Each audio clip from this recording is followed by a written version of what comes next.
ਤੁਸੀਂ ਸੁਣ ਰਹੇ ਹੋ ਪੰਜਾਬੀ ਪੋਡਕਾਸਟ ਪੁਰਤਗਾਲ ਤੋਂ। ਇਹ ਪੋਡਕਾਸਟ ਪੁਰਤਗਾਲ ਵਿੱਚ ਰਹਿਣ ਵਾਲੇ ਜ਼ਰੂਰ ਸੁਣ ਲਿਓ। ਅੱਜ ਜਿਹੜਾ ਆਪਣਾ ਵਿਸ਼ਾ ਹੈ ਇਹ ਥੋੜ੍ਹਾ ਗੰਭੀਰ ਜਿਹਾ ਹੈ। ਅੱਜ ਆਪਾਂ ਗੱਲ ਕਰਨੀ ਹੈ ਕਿ ਪੁਰਤਗਾਲੀ ਲੋਕ ਇਮੀਗ੍ਰਾਂਟਸ ਬਾਰੇ ਕੀ ਸੋਚਦੇ ਹਨ। ਵਾਟ ਪੁਰਤਗੀਜ਼ ਪੀਪਲਸ ਥਿੰਕ ਅਬਾਊਟ ਇਮੀਗ੍ਰਾਂਟਸ। ਇਸ ਪੋਡਕਾਸਟ ਵਿੱਚ ਆਪਾਂ ਗੱਲ ਕਰਾਂਗੇ ਇੱਕ ਫਾਊਂਡੇਸ਼ਨ ਵੱਲੋਂ ਕੀਤੇ ਗਏ ਸਰਵੇ ਬਾਰੇ। ਇੱਕ ਉਹ ਸਰਚ ਅਤੇ ਸਰਵੇ ਜੋ ਮੇਰੇ ਵੱਲੋਂ ਖੁਦ ਵੀ ਕੀਤਾ ਗਿਆ ਹੈ। ਸ਼ੁਰੂ ਕਰਦੇ ਹਾਂ ਫਾਊਂਡੇਸ਼ਨ ਦੇ ਸਰਵੇ ਤੋਂ। ਇਸ ਫਾਊਂਡੇਸ਼ਨ ਦਾ ਨਾਮ ਹੈ ਫਰਾਂਸਿਸਕੋ ਮੈਨੂਅਲ ਸੰਤੋਸ਼ ਫਾਊਂਡੇਸ਼ਨ। ਇਹਨਾਂ ਦੀ ਗੂਗਲ 'ਤੇ ਵੈੱਬਸਾਈਟ ਵੀ ਹੈ ਜਿਸ ਦਾ ਲਿੰਕ ਡਿਸਕ੍ਰਿਪਸ਼ਨ ਵਿੱਚ ਦਿੱਤਾ ਗਿਆ ਹੈ, ਤੁਸੀਂ ਜਾ ਕੇ ਚੈੱਕ ਕਰ ਸਕਦੇ ਹੋ। ਸਰਵੇ ਵਿੱਚ ਆਏ ਡਾਟਿਆਂ ਬਾਰੇ ਗੱਲ ਕਰੀਏ ਤਾਂ ਪਹਿਲਾਂ ਇਹ ਜਾਣਨਾ ਜ਼ਰੂਰੀ ਹੈ ਕਿ ਪੁਰਤਗਾਲ ਵਿੱਚ 1 ਮਿਲੀਅਨ ਭਾਵ 10 ਲੱਖ ਦੇ ਕਰੀਬ ਇਮੀਗ੍ਰਾਂਟਸ ਹਨ, ਜੋ ਕਿ ਪੁਰਤਗਾਲ ਦੀ ਆਬਾਦੀ ਦਾ 10% ਹਿੱਸਾ ਬਣਦਾ ਹੈ। ਸਭ ਤੋਂ ਜ਼ਿਆਦਾ ਆਬਾਦੀ ਪੁਰਤਗਾਲ ਵਿੱਚ ਬ੍ਰਾਜ਼ੀਲੀ ਲੋਕਾਂ ਦੀ ਹੈ। ਉਸ ਤੋਂ ਬਾਅਦ ਅੰਗੋਲਾ, ਕੈਬੋ ਵਰਦੇ ਅਤੇ ਇੰਗਲੈਂਡ ਦੇ ਲੋਕਾਂ ਦੀ ਆਬਾਦੀ ਹੈ। ਇਸ ਤੋਂ ਬਾਅਦ ਬਾਕੀ ਦੇ ਲੋਕਾਂ ਦੀ ਆਬਾਦੀ ਹੈ ਜੋ ਕਿ ਇੰਡੀਆ, ਨੇਪਾਲ, ਬੰਗਲਾਦੇਸ਼, ਪਾਕਿਸਤਾਨ ਆਦਿ ਦੇਸ਼ਾਂ ਤੋਂ ਹਨ। 2022 ਅਤੇ 2023 ਵਿੱਚ 1,40,000 ਬੰਦੇ ਵੱਲੋਂ ਪੁਰਤਗਾਲ ਦੀ ਨੈਸ਼ਨੈਲਿਟੀ ਅਪਲਾਈ ਕੀਤੀ ਗਈ ਹੈ, ਜਿਨ੍ਹਾਂ ਵਿੱਚੋਂ 40% ਲੋਕ ਬ੍ਰਾਜ਼ੀਲੀ ਹਨ। ਹੁਣ ਜੇ ਆਪਾਂ ਗੱਲ ਕਰੀਏ ਸਿਕਿਉਰਿਟੀ ਸੋਸ਼ਲ ਕੰਟਰੀਬਿਊਸ਼ਨ ਦੀ ਭਾਵ ਟੈਕਸ ਦੀ, ਤਾਂ ਬ੍ਰਾਜ਼ੀਲੀਆਂ ਦਾ ਪਹਿਲਾ ਨੰਬਰ ਅਤੇ ਇੰਡੀਅਨਸ ਦਾ ਦੂਜਾ ਨੰਬਰ ਹੈ। ਤੀਜੇ ਨੰਬਰ 'ਤੇ ਨੇਪਾਲੀ ਲੋਕ ਆਉਂਦੇ ਹਨ। ਇਮੀਗ੍ਰਾਂਟਸ ਦਾ ਯੋਗਦਾਨ ਖੇਤੀਬਾੜੀ ਦੇ ਕੰਮ ਵਿੱਚ 30% ਦਾ ਹੈ। ਪਿਛਲੇ 2-3 ਸਾਲਾਂ ਵਿੱਚ ਪੁਰਤਗਾਲ ਵਿੱਚ ਇਮੀਗ੍ਰਾਂਟਸ ਦੀ ਸੰਖਿਆ ਦਾ ਗ੍ਰਾਫ ਬਹੁਤ ਉੱਤੇ ਗਿਆ ਹੈ। 2022-2023 ਵਿੱਚ 1,04,000 ਇਮੀਗ੍ਰਾਂਟਸ ਆਏ ਹਨ, ਜਿਨ੍ਹਾਂ ਵਿੱਚੋਂ 74,000 ਦੇ ਕਰੀਬ ਸਟੂਡੈਂਟ ਆਏ ਹਨ ਜਾਂ ਜਿਨ੍ਹਾਂ ਨੇ ਇੱਥੇ ਕਾਰਡ ਲੈਣ ਲਈ ਯੂਨੀਵਰਸਿਟੀਆਂ ਵਿੱਚ ਦਾਖਲੇ ਲਏ ਹਨ। ਇਹ ਸਾਰੇ ਡਾਟੇ ਜ਼ਿਆਦਾਤਰ 2022 ਅਤੇ 23 ਦੇ ਆਧਾਰਿਤ ਹਨ। ਹੁਣ ਗੱਲ ਕਰਦੇ ਹਾਂ ਪੁਰਤਗਾਲੀ ਲੋਕ ਇਮੀਗ੍ਰਾਂਟਸ ਬਾਰੇ ਕੀ ਸੋਚਦੇ ਹਨ। ਫਰਾਂਸਿਸਕੋ ਫਾਊਂਡੇਸ਼ਨ ਦੀ ਵੈੱਬਸਾਈਟ 'ਤੇ ਇੱਕ ਇਮੀਗ੍ਰਾਂਟਸ ਬੈਰੋਮੀਟਰ ਹੈ, ਜਿਸ 'ਤੇ ਉਹਨਾਂ ਵੱਲੋਂ ਪੁਰਤਗਾਲੀ ਲੋਕਾਂ ਦੀ ਇਮੀਗ੍ਰਾਂਟਸ ਮਸਲਿਆਂ 'ਤੇ ਰਾਏ ਲਈ ਜਾਂਦੀ ਹੈ। ਇਸ ਵਾਰ ਦੇ ਸਰਵੇ ਵਿੱਚ ਚੰਗੇ ਮਾੜੇ ਦੋਨਾਂ ਤਰ੍ਹਾਂ ਦੇ ਵਿਚਾਰ ਆਏ ਹਨ। ਜਿਹੜੀ ਪਹਿਲੀ ਤੇ ਹੈਰਾਨੀਜਨਕ ਗੱਲ ਸਾਹਮਣੇ ਆਈ ਹੈ ਉਹ ਇਹ ਹੈ ਕਿ ਪੁਰਤਗਾਲੀ ਲੋਕ ਇਹ ਚਾਹੁੰਦੇ ਹਨ ਕਿ ਇੰਡੀਅਨ ਸਬ ਕੰਟੀਨੈਂਟ ਤੋਂ ਆਉਣ ਵਾਲੇ ਲੋਕਾਂ ਦੀ ਗਿਣਤੀ ਨੂੰ ਘੱਟ ਕੀਤਾ ਜਾਵੇ, ਭਾਵ ਕਿ ਇੰਡੀਆ, ਬੰਗਲਾਦੇਸ਼, ਨੇਪਾਲ, ਪਾਕਿਸਤਾਨ ਦੇ ਲੋਕਾਂ ਦੀ ਗਿਣਤੀ ਨੂੰ ਘੱਟ ਕੀਤਾ ਜਾਵੇ। 63% ਲੋਕਾਂ ਦੀ ਇਹ ਮੰਗ ਹੈ ਕਿ ਇਹ ਲੋਕਾਂ ਦੀ ਗਿਣਤੀ ਨੂੰ ਘਟਾਇਆ ਜਾਵੇ ਕਿਉਂਕਿ ਇਹ ਬਹੁਤ ਵੱਖਰੇ ਹਨ।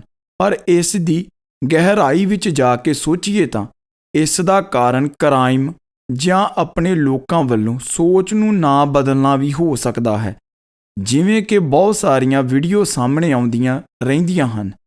ਇਹ ਸਰਵੇ ਹਰ ਸਾਲ ਹੁੰਦਾ ਹੈ, ਪਰ ਇਸ ਸਾਲ ਪਹਿਲੀ ਵਾਰ ਪੁਰਤਗਾਲ ਦੇ ਲੋਕਾਂ ਵੱਲੋਂ ਇੰਡੀਆ ਸਬ ਕੰਟੀਨੈਂਟ ਦੇ ਲੋਕਾਂ ਦੀ ਗਿਣਤੀ ਨੂੰ ਘੱਟ ਕਰਨ ਦੀ ਗੱਲ ਆਖੀ ਗਈ ਹੈ। ਅੱਗੇ ਗੱਲ ਕਰੀਏ ਤਾਂ 68% ਪੁਰਤਗਾਲੀ ਲੋਕ ਇਹ ਗੱਲ ਮੰਨਦੇ ਹਨ ਕਿ ਇਮੀਗ੍ਰਾਂਟਸ ਪੁਰਤਗਾਲ ਦੀ ਇਕਨੋਮੀ ਵਿੱਚ ਇੱਕ ਵੱਡਾ ਯੋਗਦਾਨ ਪਾ ਰਹੇ ਹਨ। 42% ਲੋਕਾਂ ਵੱਲੋਂ ਇਹ ਕਿਹਾ ਗਿਆ ਹੈ ਕਿ ਇਮੀਗ੍ਰਾਂਟਸ ਦੀ ਆਬਾਦੀ ਪੁਰਤਗਾਲ ਵਿੱਚ ਲੋੜ ਤੋਂ ਜ਼ਿਆਦਾ ਹੈ। 67% ਲੋਕਾਂ ਦਾ ਮੰਨਣਾ ਹੈ ਕਿ ਇਮੀਗ੍ਰਾਂਟਸ ਕਰਕੇ ਪੁਰਤਗਾਲ ਵਿੱਚ ਕ੍ਰਾਈਮ ਵਧਿਆ ਹੈ। 69% ਲੋਕ ਇਹ ਮੰਨਦੇ ਹਨ ਕਿ ਇਮੀਗ੍ਰਾਂਟਸ ਕਰਕੇ ਪੁਰਤਗਾਲ ਵਿੱਚ ਤਨਖਾਹਾਂ ਘੱਟ ਹਨ ਕਿਉਂਕਿ ਇਹ ਘੱਟ ਪੈਸਿਆਂ 'ਤੇ ਕੰਮ ਕਰ ਲੈਂਦੇ ਹਨ।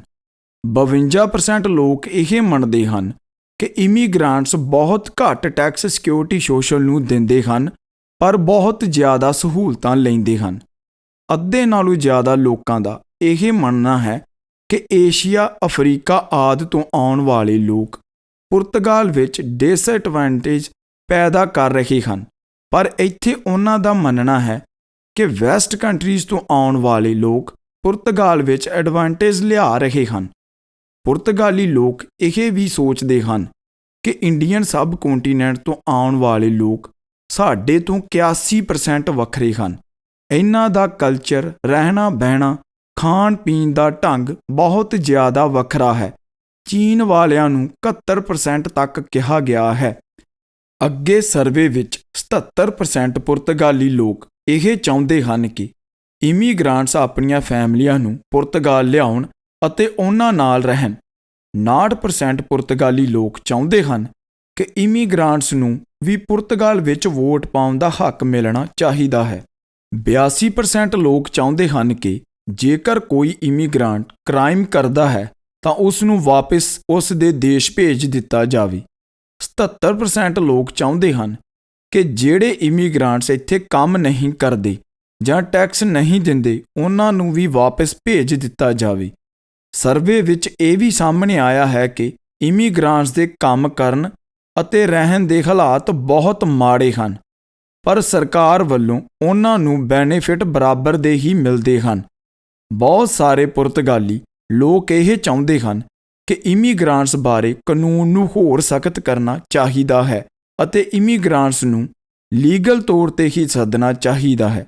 ਵੱਡੀ ਗੱਲ ਇਸ ਸਰਵੇ ਦੀ ਇਹ ਹੈ ਕਿ ਇਸ ਸਰਵੇ ਵਿੱਚ ਭਾਗ ਲੈਣ ਵਾਲੇ ਸਾਰੇ ਪੁਰਤਗਾਲੀ ਉਹਨਾਂ ਇਲਾਕਿਆਂ ਤੋਂ ਹਨ ਜਿਨ੍ਹਾਂ ਇਲਾਕਿਆਂ ਵਿੱਚ ਇਮੀਗ੍ਰਾਂਟਸ ਜ਼ਿਆਦਾ ਮਾਤਰਾ ਵਿੱਚ ਰਹਿੰਦੇ ਹਨ। ਇੱਕ ਹੋਰ ਜਿਹੜੀ ਵੱਡੀ ਗੱਲ ਉਹ ਇਹ ਕਿ ਪਿਛਲੇ 2 ਕੁ ਸਾਲਾਂ ਤੋਂ ਪੁਰਤਗਾਲੀ ਲੋਕਾਂ ਵਿੱਚ ਇਨਸਿਕਿਉਰਿਟੀ ਬਹੁਤ ਵਧੀ ਹੈ।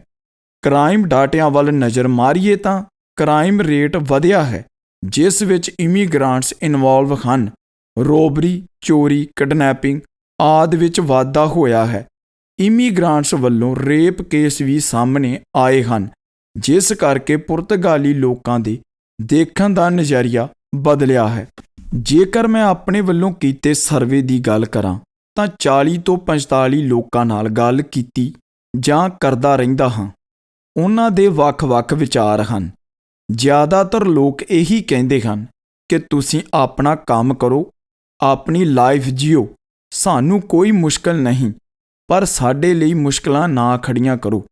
ਬਿਜ਼ਨਸਮੈਨ ਲੋਕਾਂ ਨੇ ਕਿਹਾ ਕਿ ਇਮੀਗ੍ਰਾਂਟਸ ਕਰਕੇ ਬਿਜ਼ਨਸ ਗਰੋਥ ਹੋਈ ਹੈ।